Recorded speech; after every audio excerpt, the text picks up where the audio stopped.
ప్రజాస్వామ్యాన్ని కూనీ చేసే విధంగా ప్రజానాయకులను మమ్మల్ని నిర్బంధించి వాళ్ళను కొనసాగించాలని ప్రయత్నం వాళ్ళు చేస్తూ ఉన్నారు. దీన్ని మేము పూర్తిగా ఖండిస్తా ఉన్నాం. ప్రత్యేకించి నా నియోజకవర్గం లక్ష్మీపేట నియోజకవర్గం లింగాల మండలం అంబటిపల్లి గ్రామంలో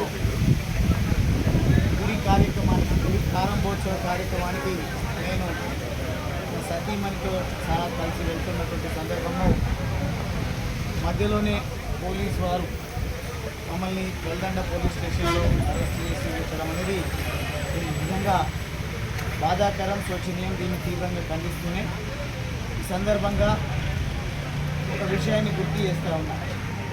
గౌరవ ముఖ్యమంత్రి రేవంత్ రెడ్డి గారు అచ్చంపేట నియోజకవర్గ ఓటర్ స్థానికుడు. వారి బాధ్యత ప్రత్యేకించి తన నియోజకవర్గమైనటువంటి అంటే తాను పుట్టిన నియోజకవర్గం ప్రజల ఆశీర్వాదము లేదంటే ఇంకోటో గెలిచిండ్రు, చాలా సంతోషం, పర్వాలేదు.